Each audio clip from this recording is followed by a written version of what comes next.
अस्सलाम वालेकुम everyone and welcome back to my channel. कैसे हैं आप सब? उम्मीद है सब ठीक होंगे, मज़े में होंगे और सबसे बड़ी बात सेफ होंगे। Yes, okay. सो आज की वीडियो में हम आपके बहुत सारे क्वेश्चंस का आंसर करने वाले हैं। बहुत सारे टाइम से आप लोग वही क्वेश्चंस बार बार मुझसे पूछते रहे हैं, तो I thought it is a better idea कि मैं इन सारे क्वेश्चंस का एक ही वीडियो में जवाब दे दूं, ताकि जिस किसी को वो इन्फॉर्मेशन चाहिए हो वो एक ही जगह पे कंपाइल्ड मिले। बिल्कुल। ताकि जब कोई भी क्वेश्चन मल्टीपल दफ़ा पूछा जाए तो उससे हमें यही पता चलता है कि बहुत सारे लोगों के जहन में वो क्वेश्चन है और उसका आंसर देना ज़रूरी है। तो कि हर बंदे को इंडिविजुअल आंसर देने से बेहतर है कि उस क्वेश्चन का एक ही जगह इज्तिमाई आंसर दे दिया जाए, सो दैट हर एक के काम आ सके वो आंसर और वो इन्फॉर्मेशन। पॉसिबल है कि ये वीडियो बहुत लंबी हो जाएगी, क्योंकि हम कोशिश यही करेंगे कि हर क्वेश्चन का बहुत डिटेल में आंसर दें ताकि कोई भी कन्फ्यूजन ना रहे। तो अगर ये बहुत ज़्यादा लंबी हो गई तो हम इसे पार्ट्स में जो है वो फिर अपलोड करेंगे। तो इसके बाद आई थिंक अब स्टार्ट करते हैं। एक ग्रेट न्यूज़ तो आपने सुनाई नहीं आज। कौन सी वाली? आज हम माइक्स लेकर आए हैं। ओए हाँ, हमें ना बहुत सारी कंप्लेंट्स मिलती थी कि हम लोगों की आवाज़ आप लोगों तक सही नहीं पहुंच रही, तो उसको हम लोगों ने रेमेडी करने की कोशिश की है और हम लोगों ने अपने लिए कुछ एक्सटर्नल माइक्रोफोन्स अरेंज किए हैं।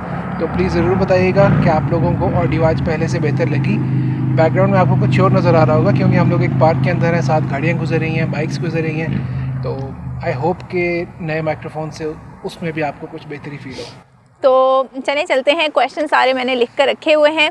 तो सबसे पहले तो हम अपना इंट्रोडक्शन करा लेते हैं। मुझे एहसास हुआ था कुछ कमेंट्स को पढ़ने के बाद कि मैंने अभी तक अपने आप को अपने चैनल पर इंट्रोड्यूस नहीं कराया है। So my name is Tooba and I am an electrical engineer. मैंने मास्टर्स किया हुआ है एंड करंटली हम कनाडा में हैं। ऑब्वियसली ये तो सब जानते हैं। एंड इसके अलावा आई लाइक आर्ट्स, म्यूज़िक, बस यही सब।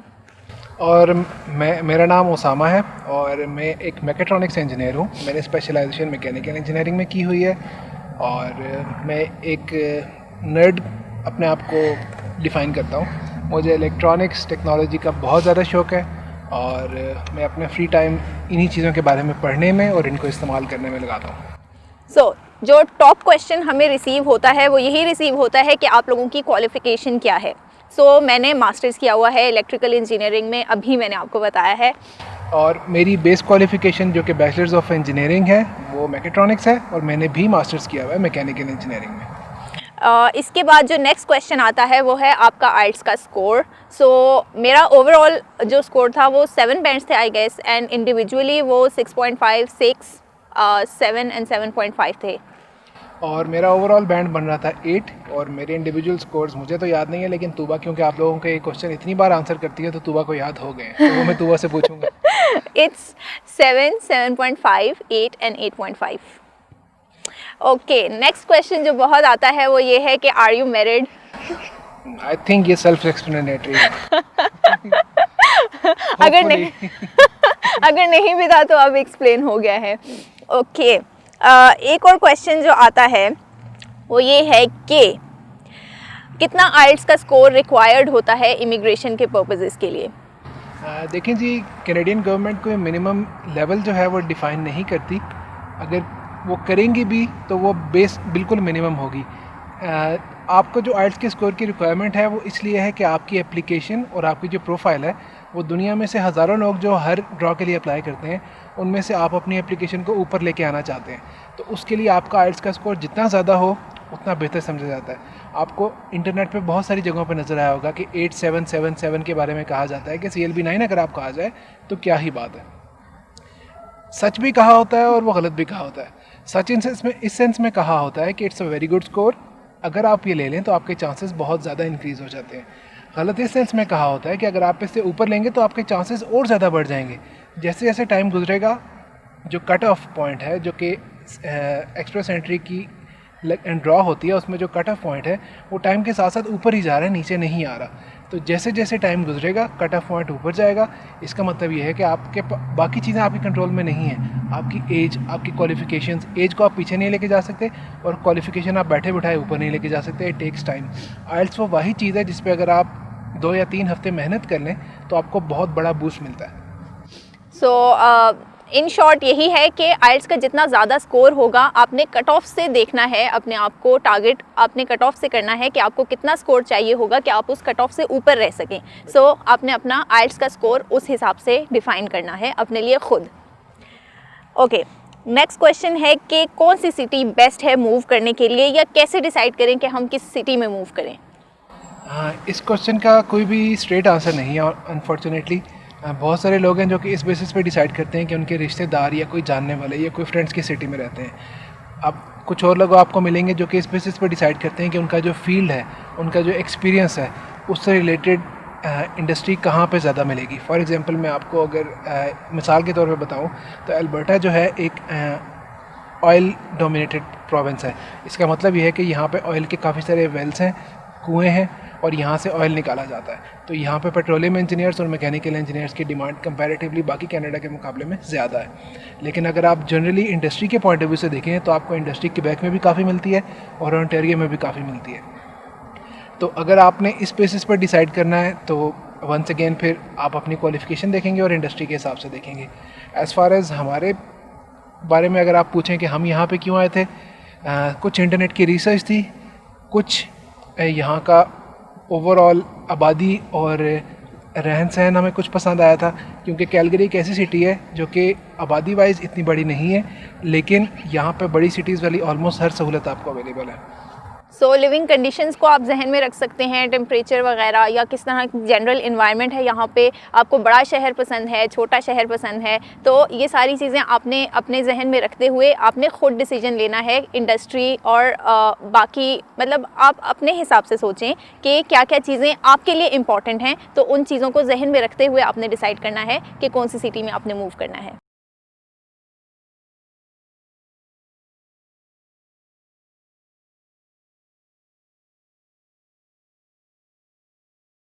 ओके, सो नेक्स्ट क्वेश्चन जो हमें रिसीव होता है वो ये कि आप हमें ये बता दें, कंसल्टेंट किसी का बता दें, आपने किस कंसल्टेंट को हायर किया था, कौन सा कंसल्टेंट अच्छा है, किसी का रेफरेंस दे दें, किसी का नंबर दे दें। तो ये क्वेश्चन बहुत ज़्यादा लोग मुझसे पूछते हैं, वाकई बहुत ज़्यादा।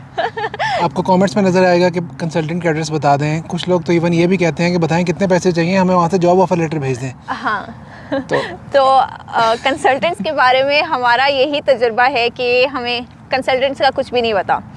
हमने किसी कंसल्टेंट को हायर नहीं किया था, हमने अपने ओन पे सारा प्रोसेस किया था। एंड हमारा आपको भी यही मशवरा है कि आप भी खुद ही से अपना प्रोसेस करें, और इन वीडियोस को बनाने का मकसद भी यही है कि आप लोगों को इतनी गाइडेंस हम दे सकें कि आप लोग अपने ओन पे ये प्रोसेस करने के काबिल हो जाएं। हाँ जी, तो जैसे कि तुबा ने कहा कि हमने कंसल्टेंट नहीं किया, और कंसल्टेंट करने का आपको कोई फ़ायदा भी नहीं है अदर देन द फैक्ट कि उनको जो फ़ायदा हो रहा है, क्योंकि आप उनको पैसे दे रहे हैं। आपने आइल्स भी जाके खुद ही देना है, वो आपकी जगह आइल्स नहीं दे सकता। आपने अपनी डिग्रीज़ भी खुद ही अटैच करवानी है HEC से, क्योंकि आपकी जगह किसी और से वो डिग्रीज़ नहीं लेते। आपको इसके अलावा अपना मेडिकल भी खुद ही कराना है, क्योंकि आपकी जगह कोई मेडिकल भी नहीं दे सकता। तो आप कंसल्टेंट को सिर्फ़ और सिर्फ ऑनलाइन किसी वेबसाइट पर जाके कुछ फॉर्म्स फिल करने के पैसे दे रहे हैं। तो इस चीज़ के लिए आपको कोई ज़रूरत नहीं किसी को भी पैसे देने के। इट्स वेरी ईजी, और YouTube पे आपको बेशुमार वीडियोस मिल जाएंगी कि कैसे अकाउंट बनाना है IRCC की वेबसाइट पे। तो किसी भी कंसल्टेंट के पास जाके प्लीज़ अपने पैसे ज़ाया ना कीजिए। आप खुद सोचें कि एक छोटा सा काम, जैसे आपने फेसबुक का अकाउंट बनाना है, एक इसी तरह के काम के लिए आप किसी को लाखों रुपए क्यों देना चाहते हैं?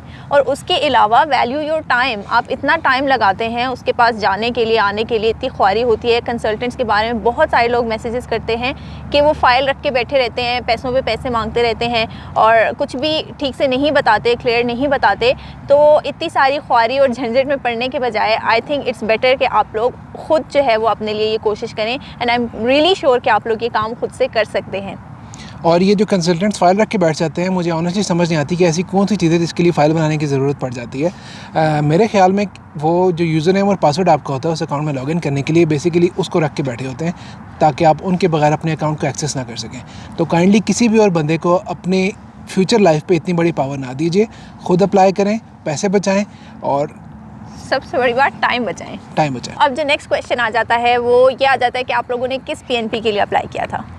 हम लोगों ने किसी भी PNP के लिए अप्लाई नहीं किया था। हम लोग यहाँ पे फेडरल स्किल वर्कर प्रोग्राम के अंडर आए थे, और उसकी वजह ये थी कि उस वक्त जो कट ऑफ चल रहा था 468 के आसपास था। हमारा स्कोर क्योंकि 473 था, तो हमें ज़रूरत नहीं पड़ी।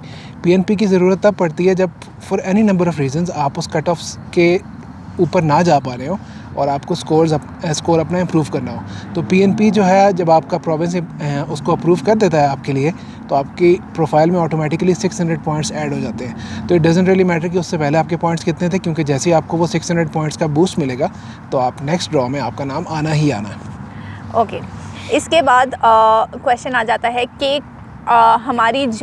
हमारी फील्ड से रिलेटेड जॉब प्रॉस्पेक्ट्स बता दें, एंड लाइक हर जॉब से रिलेटेड ही आते रहते हैं, मिक्सचर होता है, तो इसके बारे में आप क्या कहेंगे? देखिए जी, मुझे बिल्कुल इस बात का अंदाज़ा है कि इतना बड़ा लाइफ डिसीजन लेने से पहले हर बंदा चाहता है कि उसके पास जितनी इन्फॉर्मेशन हो सके वो बेहतर है। तो आई कैन ऑनेस्टली अंडरस्टैंड कि कोई बंदा क्यों ये बात पूछेगा। अक्सर लोगों के मैसेज आते हैं कि भाई मैं लॉयर हूँ, मुझे बताइए कि मेरे वहाँ पे जॉब प्रॉस्पेक्ट्स क्या हैं। मैं अकाउंटेंट हूँ, बताइए मेरे जॉब प्रॉस्पेक्ट्स क्या हैं। तो ऑनेस्टली यहाँ आने से पहले मुझे ख़ुद भी अगर ये पता करना होता कि मेरी जॉब के जॉब प्रॉस्पेक्ट्स क्या हैं, तो मुझे कोई भी क्रेडिबल पीस ऑफ इंफॉर्मेशन नहीं मिला। ये वो चीज़ है जो आपको आके ही पता चलती है। ये बात आप ज़रूर जान लीजिए कि अगर आप अपने फील्ड में, अपनी जॉब में अच्छे हैं, आप एक्सपीरियंस्ड हैं और आप मेहनती हैं, आपको दुनिया की किसी भी कंट्री में जॉब मिल सकती है। जो पीआर का प्रोसेस है वो आपको बस इस चीज़ में फैसिलिटेट करता है कि यहाँ पे आके आपको जॉब परमिट या वर्क परमिट के लिए किसी की मिन्नत नहीं करनी पड़ती। आप जिस दिन यहाँ पे आते हैं, आप वर्क परमिट लेके आते हैं, क्योंकि आप एक परमानेंट रेजिडेंट होते हैं। तो अदर देन दैट, अगर आप अपनी जॉब में अच्छे हैं तो आपके लिए दुनिया में किसी भी जगह पे जॉब अपॉर्चुनिटीज़ आपके लिए निकल आएंगी। आजकल ख़ासतौर पे कोविड के ज़माने में थोड़ा मुश्किल हो गया है जॉब्स मिलना या नए बिजनेस स्टार्ट करना, लेकिन इम्पॉसिबल नहीं है। तो अगर कोई भी बहन या भाई या फैमिली इस टाइम पे आना चाह रहे हैं, तो नो दैट आपकी जो स्ट्रगल फेज़ है वो थोड़ी बढ़ ज़रूर जाएगी। दैट इज़ टाइम इंक्रीज़ हो जाएगा आपको अच्छी जॉब लैंड करने में। लेकिन अगर आप अपने काम में अच्छे हैं और मेहनती हैं तो आपको ज़रूर अच्छी जॉब मिल जाएगी। ओके, सो नेक्स्ट क्वेश्चन जो आ जाता है वो ये है कि अपना ECA हमने कैसे कराना है, यानी कि अपने डॉक्यूमेंट्स की एवेलुएशन किस तरह से करानी है? बहुत सारे इदारे हैं, हम लोगों ने वेस्ट को इस्तेमाल किया था। वेस्ट stands for world education services. वो आपसे पर बंदा, दैट इज़ हर इंडिविजुअल के लिए एक फ़ी चार्ज करते हैं। वो सारी डिटेल्स आपको हमारी ECA वाली वीडियो में मिल जाएंगी, और उस फ़ी की बेसिस पे वो आपके सारे के सारे credential A to Z attest करते हैं। जब हम लोगों ने अटेस्टेशन करवाई थी वेस्ट से, तो उस ज़माने में आपको अपनी लोएस्ट डिग्री जो कि मैट्रिक और FSC है, उससे लेके टॉप मोस्ट डिग्री तक सारी की सारी डिग्रीज़ भेजनी पड़ती थी अटेस्टेशन के लिए। सो हमने मैट्रिक भेजी, FSC भेजी, और उसके बाद हमने बैचलर्स भेजी और मास्टर्स भेजी, क्योंकि हम दोनों मास्टर्स हैं। और अभी कुछ ही अर्से पहले तूबा ने एक बड़ी इंटरेस्टिंग न्यूज़ देखी थी, तो वो आपको तूबा बताती है। वो यही है कि अब आप लोगों को अपनी सिर्फ हाईएस्ट डिग्री जो है वो भेजनी है एवेलुएशन के लिए। अब आपको पिछली सारी डिग्रीज़ जो है वो झंझट में नहीं पड़ना कि आप वो निकलवाएंगे और फिर उनको पहले अपने बोर्ड से और HCC से अटेस्ट कराएंगे और उसके बाद आप एवेलुएशन के लिए भेजेंगे। तो सिर्फ आपको हाईएस्ट डिग्री चाहिए है, और ये अब उन लोगों के लिए बहुत अच्छा हो गया है जो कि मल्टीपल सिटीज़ में अपनी एजुकेशन कंप्लीट करते हैं। तो उनको हर सिटी जो है जाके फिर अपनी यूनिवर्सिटी से अपनी डिग्रीज़ निकलवानी पड़ती हैं। डिग्रीज़ तो अब भी आपको निकलवानी है, लेकिन अब आप लोगों को इतनी ज़्यादा ख्वारी जो है वो नहीं उठानी पड़ेगी। आप लोग अपनी आसानी से जो है वो चीज़ कर सकते हैं। जस्ट इमेजिन, इससे पहले अगर आपने 3 डिफरेंट जगहों से, फॉर एग्जांपल आपकी FSC एक जगह से थी सिटी वाइज, आपका बैचलर्स एक जगह से था, मास्टर्स दूसरी जगह से था, तो टोटल 3 लोकेशंस हो गई आपकी। तो आपको पहले 3 लोकेशंस पे जाके अपनी डिग्रीज़ निकलवानी थी, उनकी कॉपीज़ अटैच करवानी थी HEC से, और फिर आपने ECA के लिए भेजनी थी। अब वेस्ट के केस में देखें कितनी आसानी हो गई है कि आपने सिर्फ अपनी ग्रेटेस्ट डिग्री जो कि हाईएस्ट क्वालिफिकेशन है, सिर्फ उसको अटैच करवाना है, तो प्रोसेस और आसान हो गया है। नेक्स्ट क्वेश्चन भी ECA से ही रिलेटेड, हम क्योंकि ECA से बात कर रहे हैं, तो ये आता है कि हमने ECA को अपनी ओरिजिनल डिग्रीज़ भेजनी है कि फ़ोटो कॉपीज़ भेजनी है? आपसे आपकी ओरिजिनल डिग्रीज़ कोई भी नहीं मांगेगा, तो प्लीज़ ये गलती बिल्कुल नहीं कीजिएगा, क्योंकि इट्स नॉट सेफ़ कि आप अपनी ओरिजिनल डिग्रीज़ एक इंटरनेशनल पोस्टेज को भेजें। ECA के लिए जब आपसे कोई भी इदारा डिग्रीज़ मांगता है तो वो आपसे हमेशा कॉपीज़ मांगते हैं, और वो कॉपीज़ आपको वापस नहीं की जाती। तो प्लीज़ मेक श्योर कि आप सिर्फ कॉपीज़ ही भेजें और ओरिजिनल्स अपने पास रखिए। डिपेंडिंग ऑन कि आप किस इदारे से ACCA करवाते हैं, कुछ आपसे स्कैन कॉपीज़ एक्सेप्ट कर लेते हैं कि आप HEC से डिग्री से टेस्ट करवाते हैं और उनको स्कैन करके अपलोड कर देते हैं, और कुछ इदारे ऐसे हैं जो कि आपको कहते हैं कि जो आपने HEC से डॉक्यूमेंट अटैच करवाया है वो हमें हार्ड कॉपी में मेल करें, दैट इज़ पोस्ट करें। तो डिपेंड्स कि आप किस इदारे से करवाते हैं ACCA, लेकिन आपसे आपकी ओरिजिनल डिग्रीज़ कोई भी नहीं मांगेगा। ओके, नेक्स्ट क्वेश्चन आ जाता है कि हमें अपनी यूनिवर्सिटी से डिग्रीज़ कैसे निकलवानी है, उसका क्या प्रोसीजर होगा? देखें जी, हर यूनिवर्सिटी का अपना प्रोसीजर होता है। मेरे केस में जो कि नस थी university, national university of sciences and technology, मैं अपने एग्ज़ाम सेल गया था और उनसे मैंने कहा था कि मुझे डिग्री से टेस्ट करवाने के लिए HEC से जब आप डॉक्यूमेंट से टेस्ट करवाते हैं तो वो ओरिजिनल मांगते हैं, और उनको ये बात ऑलरेडी पता थी। उन्होंने मुझे एक फ़ॉर्म दिया और कहा 50 रुपये जाके बैंक में जमा कराओ और स्लिप हमें ला के दे दो, और उन्होंने मुझे आई थिंक आधे घंटे बाद मेरी डिग्री हैंड ओवर कर दी थी। बाकी यूनिवर्सिटीज़ का भी आई कैन इमेजिन कि कुछ सिमिलर प्रोसीजर ही होगा, लेकिन एग्जैक्ट प्रोसीजर आपको आपकी अपनी यूनिवर्सिटी से ही पता चल सकता है। इसके अलावा अगर आप लोगों को नहीं पता कि यूनिवर्सिटी में कहाँ से जाके किससे हेल्प मांगनी है, तो वेल आप अपने सीनियर से कांटेक्ट कर सकते हैं। आई एम रियली श्योर कि आपके सीनियर्स आप लोगों को अच्छी तरह से गाइड कर सकेंगे कि प्रोसीजर किस तरह से है और आपने किससे जाके हेल्प मांगनी है। बिल्कुल ऐसे ही। ओके, नेक्स्ट क्वेश्चन है कि मुझे अपनी ओरिजिनल डॉक्यूमेंट्स जो है वो अटेस्ट कराने हैं HEC से या फ़ोटोकॉपीज़ अटेस्ट करानी है? देखें जी, HEC के रूल्स कुछ ऐसे हैं कि आपको वो डिग्री तब तक अटेस्ट करके नहीं देते फ़ोटोकॉपी फॉर्म में जब तक वो डिग्री ओरिजिनल फॉर्म में अटेस्ट ना हुई हो। तो अगर आपने एक फ़ोटोकॉपी भी अटेस्ट करानी है तो आपको पहले डिग्री अटेस्ट करवानी ही करवानी है। ये HEC के रूल्स हैं, आप उनकी वेबसाइट से वेरीफाई कर सकते हैं। तो अटेस्ट आप दोनों चीज़ें कराएंगे, लेकिन ECA के लिए आप सिर्फ कॉपी भेजेंगे। और अगर अब आपकी डिग्री जो है वो ऑलरेडी अटेस्टेड है, जैसे कि मेरे केस में थी, तो आपको अपनी ओरिजिनल डिग्री साथ दिखानी पड़ेगी ताकि वो इस चीज़ को कंफर्म कर सकें कि आप लोगों की ओरिजिनल डिग्री जो है वो ऑलरेडी अटेस्टेड है। ओके, अब जो नेक्स्ट क्वेश्चन बहुत पूछा जाता है वो ये कि मैं प्रोसेस को स्टार्ट कहाँ से करूँ? तो जी, सबसे पहले आप अपनी नीयत करें। किसी भी अच्छे काम की तरह आपने नीयत करनी है कि मैंने बाहर जाना है। उसके बाद अगर आप पहला स्टेप पूछें तो वो आपने अपना स्कोर CRS कैलकुलेटर से जाके चेक कर लीजिए। आपको एक अंदाज़ा हो जाएगा कि आपको IELTS का स्कोर कितना चाहिए, और उसके बाद आपने IELTS की डेट बुक करनी है और तैयारी स्टार्ट कर देनी है। अगर आप उससे भी अगला स्टेप देखें जो कि थोड़ा लॉन्ग टर्म आ जाता है, तो आप अपनी ECA के लिए अपनी डिग्री से टेस्ट करवानी शुरू कर दीजिए। आई कैन अंडरस्टैंड कि HEC थोड़ा टाइम लेती है। ओके, और सबसे इम्पॉर्टेंट चीज़ ये है कि प्रोक्रेस्टिनेशन को साइड पे रख दें और काम करने की ठान लें कि आज मैंने करना ही करना है और ये काम के बगैर मैंने नहीं उठना। ये बात आपको बहुत सारे लोगों से भी सुनने को मिलेगी, और हमने खुद भी एक्सपीरियंस की है कि मैं पर्सनली सोचा करता था कि जब मेरी बहुत अच्छी तैयारी हो जाएगी मैं IELTS के लिए टेस्ट तब बुक करूँगा। तो वो तैयारी भी नहीं हुई और टेस्ट भी बुक नहीं हुआ। तो नकी, जो कि मेरे बहुत अच्छे दोस्त हैं, उन्होंने मुझे रिकमेंड किया कि भाई तुम टेस्ट बुक कर लो। जब तुम्हारे सर पे एक तलवार लटकने लग जाएगी कि मैंने इतने पैसे ऑलरेडी स्पेंड कर दिए हैं, तुम अच्छी सी तैयारी भी करोगे। Honestly that didn't help much, क्योंकि मुझे दूसरी बार IELTS देना पड़ा, क्योंकि पहली बार मेरा स्कोर इनफ नहीं आया था। लेकिन काम करने की ठान लीजिए और होपफुली आप जब भी ठान लीजिए। ओके, तो सबसे पहले आपने IELTS और ECA के साथ साथ जो है ना तैयारी करते रहना है, क्योंकि ये दोनों चीज़ें टाइम लेंगी थोड़ा सा। अगला क्वेश्चन ये है कि जॉब ऑफ़र से रिलेटेड बहुत ज़्यादा क्वेश्चंस आते हैं कि जॉब ऑफ़र किस तरह से हम ले सकते हैं, या आप हमें दिलवा दें, या फिर जॉब ऑफ़र ज़रूरी है कि नहीं ज़रूरी है, तो इस पे बात कर लेते हैं। देखें जी, अगर आपके पास जॉब ऑफ़र है तो इससे अच्छी बात और क्या होगी, क्योंकि अगर आपके पास एक वैलिड जॉब ऑफ़र है तो आपको इवन प्रूफ ऑफ फंड्स भी नहीं दिखाना पड़ता। प्रूफ ऑफ फंड्स दिखाने का मकसद भी यही होता है कि गवर्नमेंट को अंदाज़ा होता है कि आप जब यहाँ पे आएंगे तो आपके पास सोर्स ऑफ इनकम नहीं होगा, तो गवर्नमेंट चाहती है कि कुछ अरसे के लिए आप अपने आप को सपोर्ट कर सकें और आप गवर्नमेंट के ऊपर बोझ ना बने। तो जॉब ऑफ़र अगर आपके पास है तो बहुत अच्छी बात है, लेकिन होना ज़रूरी नहीं है। मेरे पास जब मैं यहाँ पर आया था तो जॉब ऑफ़र नहीं थी, और कुछ भाई बहनें कहते हैं, हाँ यस, तो कुछ भाई बहन कहते हैं, भाई और बहनें कहती हैं कि हमें बताएं कि आप कितने पैसे लेंगे और हमें एक जॉब ऑफ़र भी दिलवा दीजिए, या हमें कोई कंसल्टेंट कह रहा है कि हमें लाखों में पैसे दीजिए और हम आपको एक जॉब ऑफ़र ला के दे देते हैं। तो यहाँ आए बगैर आपको कोई लीगल और जेन्युइन जॉब ऑफ़र नहीं मिल सकती, ये बात जान लीजिए। अगर आप बाई चांस किसी फॉर्म के लिए अप्लाई करते हैं, यहाँ पे कैनेडियन फॉर्म की बात की जाए, और आपके पास कोई बहुत ही यूनिक स्किल सेट है, तो फिर इट इज़ पॉसिबल कि आपको पाकिस्तान से या किसी भी और कंट्री से कनाडा के अंदर जॉब ऑफ़र मिल जाए, लेकिन इट्स एक्सट्रीमली रेयर, और ये तब भी आपको ख़ुद ही अप्लाई करके मिलेगी। कोई दूसरा बंदा आपको पैसों के बदले में जॉब ऑफ़र नहीं दे सकता। एटलीस्ट वो जेन्युइन नहीं होगी, कोई ना कोई इलीगल काम वो आपसे करवा रहा होगा। इस चीज़ को जहन में रखें कि यहाँ पर स्कैम्स इस तरह के बहुत सारे होते हैं और बहुत सारे स्कैम्स हमने पर्सनली भी अब देख लिए हैं, यहाँ पर बहुत करीबी लोगों से सुन लिया है।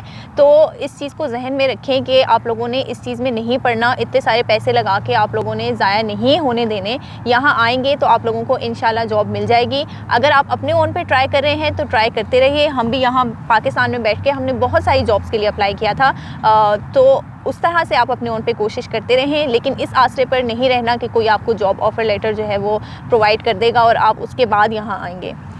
अगर आपको कोई ऑफ़र कर रहा है कि मुझे इतने पैसे दो और मैं आपके जॉब ऑफ़र ला के देता हूँ, तो आप अपने उन पैसों को टाटा कर दें, वो आपको वापस नहीं मिल रहे और ना ही आपको जॉब ऑफ़र मिलनी है। इस चीज़ की गारंटी दी जा सकती है बड़े ही आराम से। और बहुत सारे स्कैम्स बहुत ज़्यादा ऑथेंटिक दिखाई देते हैं इनिशियली, वो तो बहुत बाद में पता चलता है कि it was too good to be true, तो फिर आपको अक्ल आ जाती है कि ये यहाँ पर लूप होल्स थे।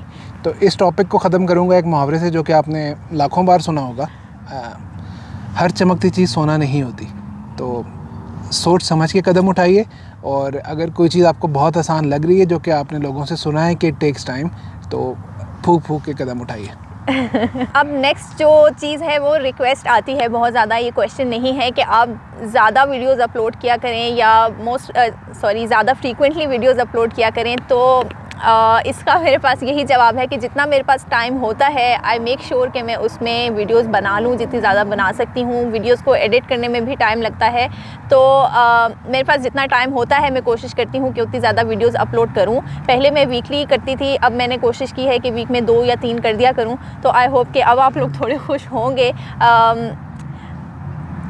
तो वह एक्चुअली ड्यूरिंग द डेज़ अपनी क्लासेस लेती है, तो वह यहाँ पे कोर्स कर रही है, और ना सिर्फ क्लासेस लेती है, अच्छा खासा क्लासेस के बाद भी काम दिया जाता है, क्योंकि काफ़ी बड़े कोर्स को उन्होंने सिर्फ 3 माह के ऊपर कंडेंस करके करवा रहे हैं जी। तो तूबा काफ़ी ज़्यादा बिजी होती है। तो इवन आई एम अमेज्ड कि तूबा कैसे टाइम निकाल लेती है वीडियोस पे काम करने के लिए। अक्सर अपनी नींद के टाइम को तूबा वीडियोस पे लगा रही होती है। तो she is trying her best, और होपफुली आने वाले दिनों में तूबा की जब क्लासेस ख़त्म हो जाएंगी तो आपको ज़्यादा वीडियोस देखने को मिलेंगी। इंशाल्लाह हम कोशिश करते रहेंगे अपनी तरफ से।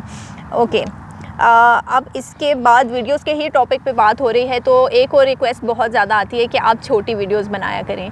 तो ये हमारे लिए पॉसिबल नहीं होता कि हम छोटी वीडियोस बनाएं, क्योंकि बहुत सारी इन्फॉर्मेशन होती है। हम कोशिश ये करते हैं कि जो इन्फॉर्मेशन हमारे पास है या जो नॉलेज हमारे पास है हम उसे इम्पार्ट कर सकें, और ऐसा पॉसिबल नहीं होता कि हम उसको कंडेंस कर सकें। अगर आप लोग वीडियो देखने के लिए आते हैं तो आप लोग सबसे पहले चेक कर लें कि आपके पास इतना टाइम है कि आप इतनी लंबी वीडियो देख सकते हैं या नहीं, तो फिर ही आप वीडियो स्टार्ट करें। इसके अलावा मैं चैप्टर्स बना देती हूँ अपनी वीडियो के ऊपर, तो आप लोगों को अगर उस वीडियो में कोई स्पेसिफ़िक इन्फॉर्मेशन चाहिए तो आप उस स्पेसिफ़िक चैप्टर पे जाके सिर्फ वो पोर्शन देख सकते हैं। इससे आपका टाइम बच जाएगा। लेकिन मेरे लिए पॉसिबल नहीं है कि मैं वीडियोस को कंडेंस कर सकूं, क्योंकि बहुत सारी इन्फॉर्मेशन अब भी मैं अगर फील करती हूँ कि रह जाती है। तो ये पॉसिबल नहीं है कि मैं इतनी सारी इन्फॉर्मेशन को छोटी सी वीडियोस में कंडेंस कर सकूं।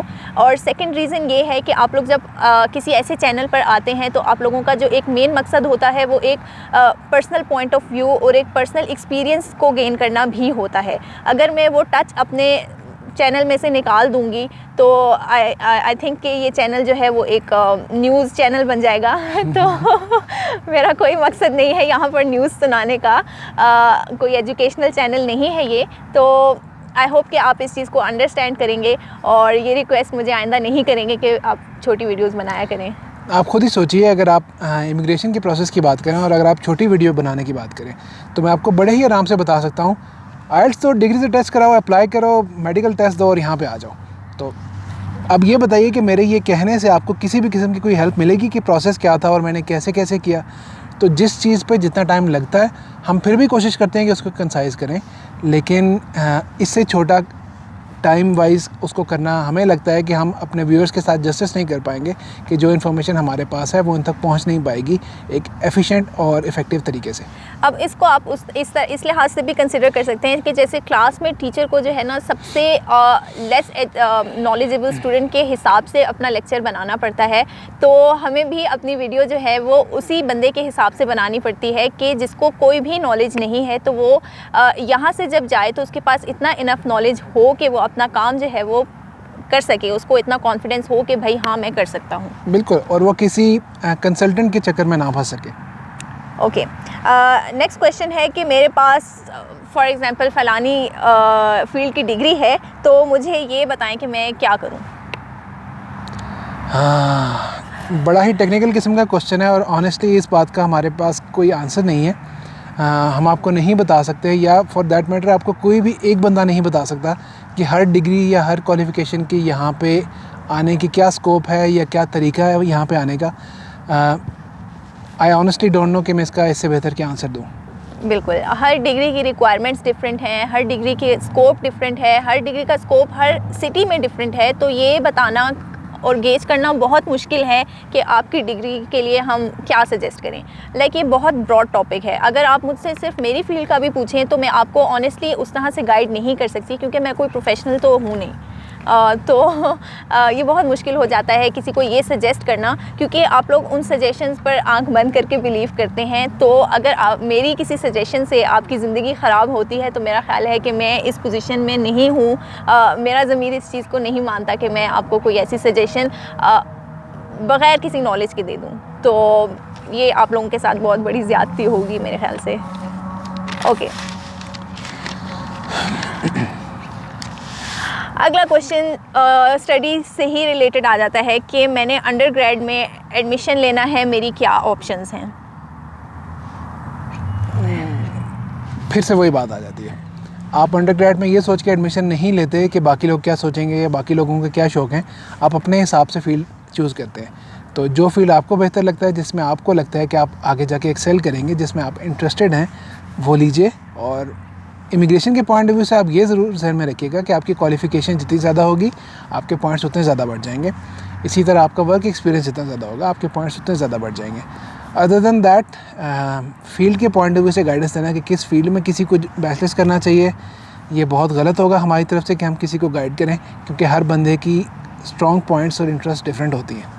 प्लस यहाँ पर पाकिस्तान की तरह से आपकी एजुकेशन नहीं होती कि आप सिर्फ इंजीनियरिंग में जाएंगे या मेडिकल में जाएंगे, और अगर उन दोनों में नहीं होता तो आप बिज़नेस स्टडीज़ कर लेंगे। तो यहाँ पर बहुत ज़्यादा वैरायटी ऑफ एजुकेशन होती है। यहाँ पर इवन आर्ट्स को, या आप कह लें इवन हेयर ड्रेसर जो है उसको भी एक प्रॉपर डिग्री दी जाती है। तो आप लोगों को लाइक यहाँ पर बहुत वास्ट ऑप्शंस मिल जाएंगी। तो आप लोगों ने के लिए लाइक ऑप्शंस जितनी ज़्यादा हैं, आई नो उतनी ज़्यादा आप लोगों के लिए कन्फ्यूजन भी हो जाती है। तो लेकिन आप लोगों के पास उतनी ज़्यादा ऑप्शंस हैं कि आप किसी स्पेसिफिक फील्ड में जो है जहां आपका इंटरेस्ट है आप लोग वहां पर एडमिशन ले सकते हैं। यूनिवर्सिटीज़ यहाँ पर बहुत अच्छी हैं।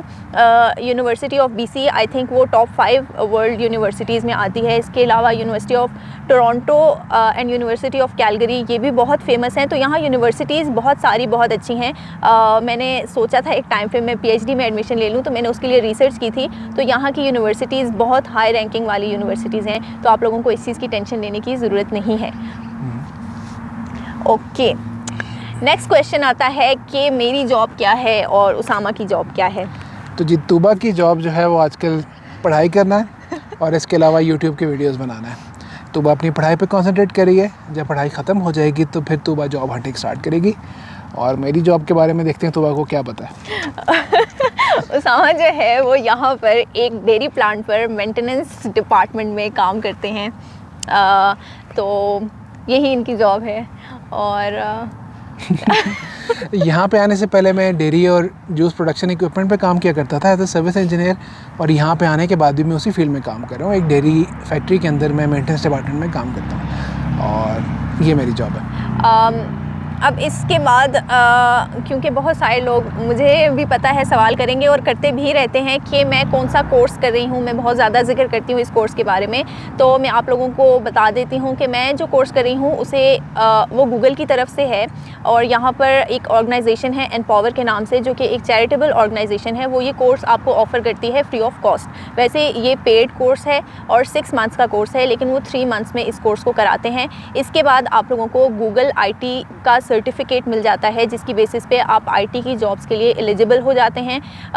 अगर आप लोग IT की फील्ड से बिलोंग करते हैं तो मे बी आपने CompTIA A+ सर्टिफिकेशन का नाम सुना होगा। तो CompTIA A+ सर्टिफिकेशन अब थोड़ी पुरानी हो गई है, दो स्टिल इन डिमांड है, लेकिन अब उसको रिप्लेस कर रही है गूगल IT की सर्टिफिकेशन। तो मैं बेसिकली उस सर्टिफिकेशन के लिए आजकल स्टडीज़ कर रही हूँ अपनी। ओके, नेक्स्ट क्वेश्चन के how long did it take to get your jobs? अगर मैं अपनी प्रोफेशनल जॉब की बात करूं, प्रोफेशनल से मेरा मतलब अपने फील्ड की जॉब से बात करूं, तो जिस दिन हम लोग यहाँ पे लैंड हुए थे और जिस दिन मैंने जॉब पे ज्वाइन किया था, उस टाइम के दरमियान तकरीबन 3 महीने गुजर चुके थे। तो it took me personally 3 months to get a job in my own field. इसके अलावा अगर आप लोग लाइक नॉन फील्ड जॉब की बात करें तो हमें ऑलमोस्ट 1.5 माह के अंदर अंदर अपनी फ़र्स्ट ऑड जॉब जो है, जिसे यहाँ पर ऑड जॉब कहा जाता है, वो हमें मिल गई थी। आई थिंक सितंबर में हमने 8 सितंबर को हमने ज्वाइन किया था। ओके, तो उस जॉब को यहाँ पे बेसिकली उस जॉब को यहाँ पे सर्वाइवल जॉब भी कहा जाता है। हाँ ताकि आप सर्वाइव कर सकें, आप अपनी सेविंग्स को यूज़ ना करें और आपके घर में इनकम आ रही हो बेसिकली। तो उसामा ने तो वो क्विट कर दी थी, but I am still employed there. देखेंगे कि आगे अब मुझे जॉब में कितना टाइम लगता है। नेक्स्ट आ जाता है कि मैं फ़लाँ कंट्री में हूँ, मुझे इमिग्रेशन का प्रोसीजर बता दें। देखिए जी, इन वीडियोज़ की सीरीज़ को बनाने का मकसद भी यही था कि हम क्योंकि पाकिस्तान से आए हैं और हम पाकिस्तान से इस प्रोसीजर के थ्रू गुज़र के आए हैं, तो हम आपको अपने एक्सपीरियंस से बता सकें। तो अनफॉर्चुनेटली हमारे पास क्योंकि सिर्फ पाकिस्तान से कनाडा आने का ही एक्सपीरियंस है, तो हम आपको किसी और कंट्री के बारे में गाइड नहीं कर सकते। जहाँ तक कुछ कॉमन स्टेप्स अगर आप उनकी बात करें, फॉर एग्ज़ाम्पल आपने ECA करवाना है, आपने IELTS देना है, आपने उसके बाद जब आपको इनविटेशन आ जाएगा तो मेडिकल करवाना है, पुलिस कैरेक्टर सर्टिफिकेट बनाना है। तो ये चीज़ें ऑलमोस्ट सारी कंट्रीज़ के लिए कॉमन होंगी।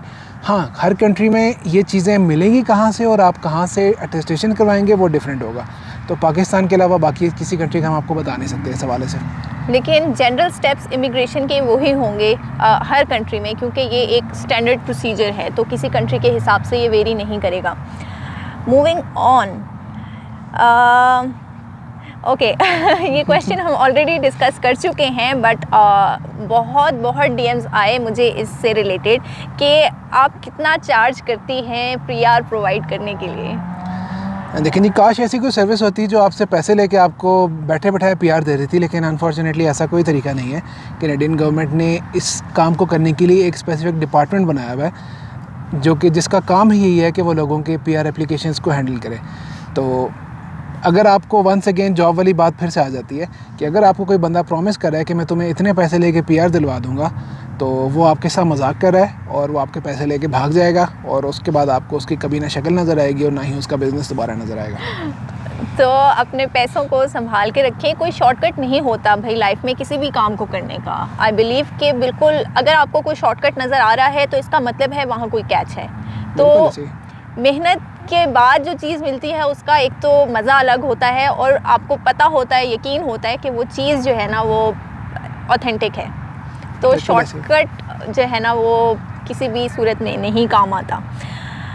ओके, अच्छा, कोर्स हो गया। अब आ जाती है कॉस्ट ऑफ इमिग्रेशन। तो जी कुछ ऐसी चीज़ें हैं जो कि फ़िक्स कॉस्ट हैं। फॉर एग्जांपल आपने जो ECA करवाना है उसकी कॉस्ट फ़िक्स्ड है। इसके अलावा जो आपने IELTS देना है उसकी कॉस्ट फ़िक्स्ड है। इसके अलावा जो आपने अपना मेडिकल करवाना है उसकी कॉस्ट फ़िक्स्ड है।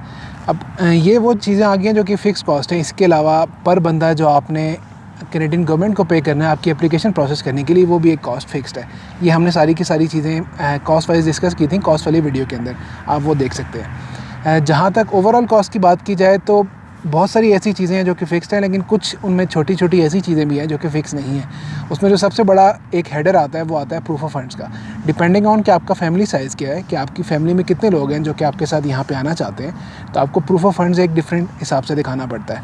इसी तरह जिन फिक्स कॉस्ट की मैं बात कर रहा था वो पर बंदा है, तो आपकी फैमिली का साइज़ जितना भी है आप उन कॉस्ट को उससे मल्टीप्लाई कर दीजिए। इसी तरह आप जितनी बार IELTS का टेस्ट देंगे आपको उतनी बार IELTS की कॉस्ट पे करनी पड़ेगी। तो इसका कोई सिंपल आंसर नहीं है कि मैं आपको बता दूं कि पर बंदा इतने पैसे लगेंगे। मुझे नहीं पता कि किसी बंदे को IELTS का रिक्वायर्ड स्कोर आने में कितने पैसे लगेंगे। इसी तरह मुझे नहीं अंदाज़ा कि आप कौन सी ECA ऑर्गेनाइजेशन चूज़ करेंगे, हर ऑर्गेनाइजेशन डिफरेंट पैसे लेती है। तो ऑनेस्टली इस क्वेश्चन का कोई सीधा आंसर नहीं है, लेकिन आपको हमारी कॉस्ट वाली वीडियो देख के ये अंदाज़ा ज़रूर हो जाएगा, एक बॉल पार्क मिल जाएगा कि आपको कितने पैसे साइड पे कर लेने चाहिए इस काम के लिए। तो आप लोग जब आप लोगों को वो वीडियो देखेंगे तो आप लोगों को पता है कि आप कितने लोग जो है यहाँ पर आना चाहते हैं, तो उस हिसाब से आप लोग उस चीज़ को इंक्रीज़ या डिक्रीज़ कर सकते हैं। वहाँ पर मैंने आई थिंक 1 पर्सन के लिए एक सेट अमाउंट भी कैलकुलेट करके डिस्प्ले किया था ताकि आप लोगों को अंदाज़ा हो जाए। तो इसी के अलावा जो इसी से रिलेटेड एक और क्वेश्चन पूछते हैं कि अच्छा आप फिर हमें ये बता दें कि आपकी कितनी कॉस्ट आई थी। तो देन अगेन उस वीडियो को आप रेफ़र कर सकते हैं, वहाँ से आप कैलकुलेट कर सकते हैं कि 2 लोगों की कितनी कॉस्ट आती है। तो आई थिंक ये एक आपको वीडियो से अंदाज़ा हो जाएगा कि एक बंदे की कितनी कॉस्ट आती है, उसको आप सिंपली 2 से मल्टीप्लाई कर लीजिए, simple. Okay, I think we are done with the questions for now. इसके अलावा आपके और भी कोई क्वेश्चंस हों, हमें बहुत अच्छा लगता है जब आप लोग क्वेश्चंस भेजते हैं। इसका मतलब ये होता है कि आप लोग हमारी वीडियोस देख रहे हैं, एंजॉय कर रहे हैं और आप हमें ट्रस्ट करते हैं कि हम आपको जो इन्फॉर्मेशन दे रहे हैं वो ऑथेंटिक है। तो आपके जो भी क्वेश्चन हुआ करें प्लीज़ पूछा कीजिए। आप क्वेश्चन पूछेंगे तो हमारे जहन में भी कोई ऐसी इन्फॉर्मेशन जो हम देना भूल गए थे वो आती रहेगी और हम आपके साथ शेयर करते रहेंगे। और इसके अलावा स्टूडेंट वीज़ा से रिलेटेड बहुत सारे क्वेश्चंस मुझे रिसीव होते हैं। आई विश कि मैं आप लोगों की कुछ हेल्प कर सकूं इस बारे में। मैं स्टिल इस चीज़ पर सोच रही हूं। यहाँ पर अभी तक मेरा किसी भी पाकिस्तानी स्टूडेंट्स के साथ कोई इंटरेक्शन नहीं हुआ है। आई होप कि फ्यूचर में अगर कभी होगा तो मेरे जहन में ये प्लान है कि मैं उनको इंटरव्यू के लिए रिक्वेस्ट करूँगी। अगर कोई राज़ी हो जाता है तो आई विल मेक श्योर कि मैं उससे रिलेटेड भी कोई कोशिश कर सकूँ आप लोगों के लिए। तो वेल आई थिंक इसके साथ इस वीडियो को हम वाइंड अप करते हैं यहीं पर। आई होप कि आप लोगों को इससे इन्फॉर्मेशन मिली होगी, आप लोगों ने एंजॉय की होगी ये वीडियो। इंशाल्लाह हमें अपनी दुआ में याद रखिएगा। हम फिर मिलेंगे किसी नेक्स्ट वीडियोस में, तब तक के लिए हमें इजाज़त दीजिए। अल्लाह हाफ़िज़। अल्लाह हाफ़िज़।